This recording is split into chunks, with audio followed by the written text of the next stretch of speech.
The ultimate resource of the future, and this particular city's got it in endless supply. While folks in the Sunbelt region brace for drought, this particular reborn Great Lakes city is gearing up to compete. But hold up. There's a highway in the way, a monstrous highway that is stifling city growth and preventing communities from reconnecting. Could removing that highway be Detroit's golden ticket? Where's my golden ticket? Okay, so what we need to do is we need to zoom out for a bit. Before the removal of the highway, of course, there wasn't the highway. Let's go back to, of course, the turn of the 20th century, right? Detroit, as many people know, was a powerhouse specifically in the manufacturing of cars. You had Ford, you had GM, you had Chrysler. Fast forward slightly to the 1950s and 60s, the automotive industry employed a lot of people, and to some estimates, up to 20% of the African American population there in Detroit. Why is that important? Well, where this highway is located, of course, there was the great neighborhood of Black Bottom, which had many African Americans living there. So they had the home, they had interconnected families, all connecting and socializing. They had a job, some would say the American dream. And then, of course, adjacent to the neighborhood of Black Bottom, you had Paradise Valley, which basically the urbanist lifestyle, all the shops, the restaurants, the bars, nightlife, it was what every urbanist, when you're watching this video, would want.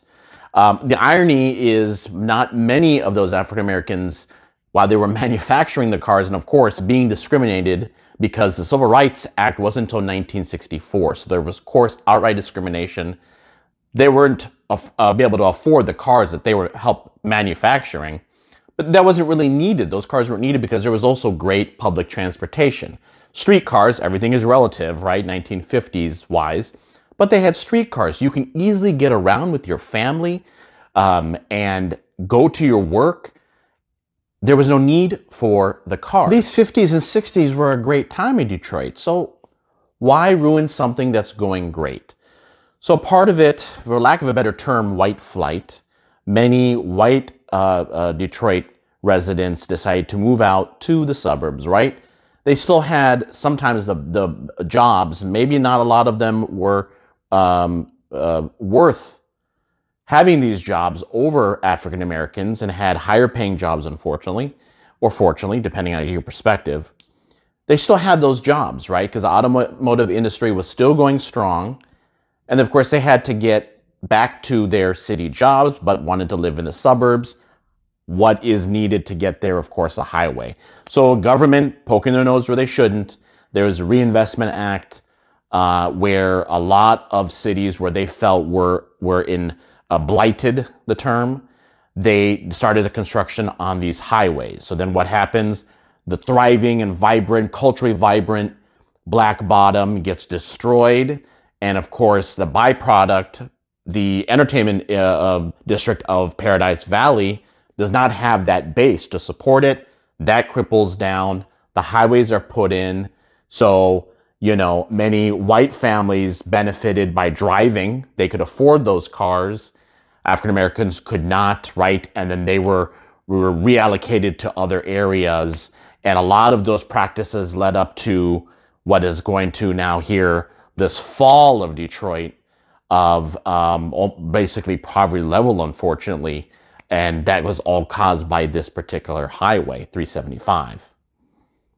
To put it in perspective, at that time in the 50s and 60s, Detroit nearly had a 2 million population living in the city of Detroit. Chicago, my town, right now is somewhere around 2.5, maybe somewhere between 2.5 2.6. So that we're talking about basically a mini Chicago at the height of this rise. If I've been serving that almighty YouTube algorithm god properly, Algorithms! You, the viewer, is looking for a relocation, specifically an urban relocation. Therefore, you're really going to need a trusted advocate. You probably know what creature comforts you want, but you need that trusted advocate to find you the right place, neighborhood, and city. So, What I have here is the Agent Referral Questionnaire. It's very simple. Answer a couple of quick questions, and let's schedule a time and date convenient for you to have a very quick discussion to kind of see where your wants and needs are. And then through my extensive network of referral partners through just about every place in our wonderful land of liberty, I can find you that realtor. It all starts, however, with that conversation. So I'm going to have it also linked below on the video that you're watching, and I can't wait to help you find a great agent so you can have a perfect urban relocation. As the years go by, of course, you have global competitiveness, right? Specifically from Japan. U.S. loses its dominance in the automotive industry. There is a rise of automation. Layoffs, of course, are as a result. 2/3 of the population, just about, of Detroit is leaving the city. So you have layoffs, you have automation, losing the dominance on the automotive perspective. And all this time, right, there has been really good investments early on, 50s and 60s, like those streetcars that I mentioned earlier in the video. And of course, this people mover coming in, which is the tram in downtown Detroit. But just like in a lot of cities, the investments aren't keeping pace. Versus if you look at European cities, I mean, it's they invest. That's why they've got world-class infrastructure. So from that urban perspective, you're losing out on that public transportation. Of course, there's also not people that are using the transportation. And so you're kind of wondering, can Detroit kind of rebound for this? This all culminates into the largest bankruptcy in U.S. history in 2013. Detroit declared bankruptcy, and so that was now coming up on 12 years ago. What has been happening, right? Let's kind of talk about what's been happening to get them to this point and the future of how Detroit can be this relocation juggernaut. You got to remove that, you know what? While the city faces monumental challenges, its resilience never wavered. Detroit is really going through a really significant transformation. And there's really two things that are happening for that transformation as we talk about Detroit now and into the future. The I-375 redesign and the people mover, that's the transit expansion. Design of the Interstate 375 is basically what's going to happen is they're going to be creating a boulevard, 30 acres with housing, parks, neighborhoods will be reconnected. That is really the whole point, folks, of them doing this. There's going to be the reconnection of neighborhoods, something that hasn't happened since the 50s and 60s. The people mover expansion will be branching out into neighborhoods like Midtown and Corktown, connecting the sporting venues. So that expansion, which, by the way, the people mover was a zero fare. Now, how long they're going to be able to keep that going? Thankfully, they've had sponsors. That's probably something. Got to pay the piper eventually, right? But if they hear now, sponsor supported, zero cost, zero fare for the people movers. Now we'll expand out. And you're really seeing, as a result, this is all coming forth by economic growth. Dugan, the mayor, had $1 billion projects and revitalization efforts into the neighborhoods. 1 billion, which is crazy. And that has resulted in all these neighborhoods like a Midtown and a Corktown, and of course a downtown to just kind of go through this renaissance. And all the young professionals are coming. The home prices are really interesting. You see around 85 to 95K, which seems super low overall, right? Incorporating the whole city of Detroit. Look at the condo market specifically.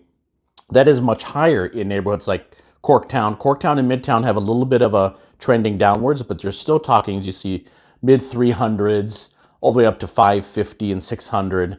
And the actual increases in the downtown area kind of buoyed by the all the sporting venues that are there. So that condo market is coming back. People mover going in there. I-375 redesign. I mean, what are you all waiting for? You should definitely consider. This is the rebirth of Detroit. Consider that as one of your relocation spots. Really much? Now, in all seriousness, Historically, Detroit has been that my relocation out type of city, right? But a recent U-Haul study in the first half of 2024 indicated that Ohio was the top originating state, so meaning outbound into Detroit. So is that going to continue? Is that trend going to continue? There was actually almost 1,900 new residents between July 22 and July of 2023. Doesn't sound like a lot, but you got to understand, as I mentioned earlier, right? I mean, Detroit lost nearly 2/3 of their population. So any net increase is good. And what is causing this? Cost of living, right? Because it's been down for so long, Detroit is relatively cheaper versus other cities. There's urban development. There's been $1 billion invested, another $1 billion being invested in the next 5 years. So things are looking or trending up for